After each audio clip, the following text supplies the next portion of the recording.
Em uma análise de poluentes atmosféricos, foi identificada a presença de alguns óxidos ácidos. Observe no gráfico o número de mols de um desses óxidos em relação ao número de mols de átomos do ametal X e do oxigênio que o formam. Então, você tem um gráfico, ó, mesma coisa, gente, ó, X e Y. Então, em Y você tem o número de mols de átomos, em X você tem o número de mols do óxido. Para identificar esse óxido, foi realizada uma reação, sua reação química de hidratação, da proporção molar de 1 para 1 entre os reagentes. Nessa reação, a fórmula mínima do ácido obtido é. Então, olha só, gente, o que acontece aqui? Acontece que, primeiro, você tem que identificar quem é esse óxido que já falou que é um óxido ácido. Tá? O que é um óxido ácido? É um óxido, né? É um oxigênio que está ligado com um ametal. Tá? Quando você tem esse óxido ligado com um ametal, ele é um óxido ácido. Por que um óxido ácido? Porque quando ele reage com água, ele forma um ácido. Então, primeiro, como é que eu vou identificar essa fórmula provisória, por enquanto, desse óxido? Vamos lá.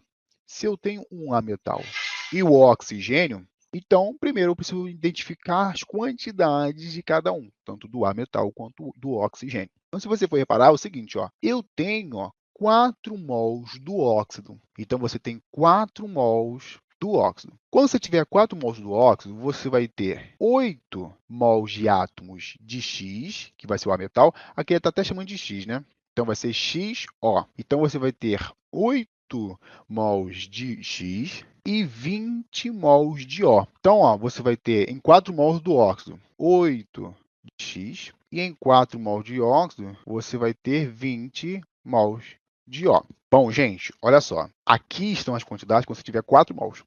Mas vamos ver a quantidade de cada um quando você tiver 1 mol só. Quando você tiver 1 mol só, você vai ter quantos átomos de X? Quando você tiver 1 mol, você vai ter quantos átomos de oxigênio? Vou chamar aqui, ó, de alfa e beta, tá? Para não confundir. Vamos ficar cruzado. Então, você vai ver que a operação vai ser 8 dividido por 4 e aqui embaixo vai ser 20 dividido por 4. Então, você vai ver que esse alfa aqui, ó, 8 dividido por 4, 2. Então, você tem 2x aqui, ó, índicezinho, multiplicidade ou atomicidade. E 20 dividido por 4, né, efetuando já a regra de 3, você vai ver que esse beta aqui vai ser 5. Então, você vai ter 5 átomos de oxigênio. Então, a fórmula até aqui desse óxido seria o quê? X2O5.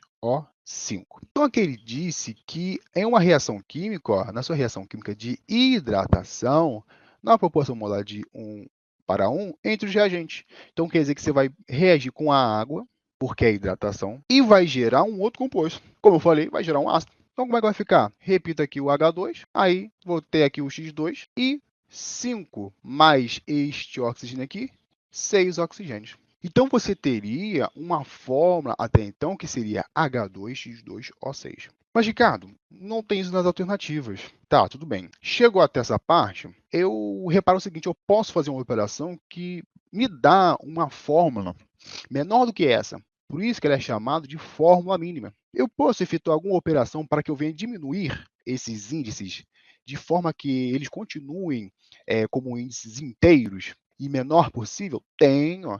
Se você for reparar e dividir por 2, vai ficar H, porque 2 dividido por 2 vai dar 1, X, porque 2 dividido por 2 vai dar 1, e 6 dividido por 2, 3. Então, seria ó, esse cara aqui, HXO3, que é a letra B.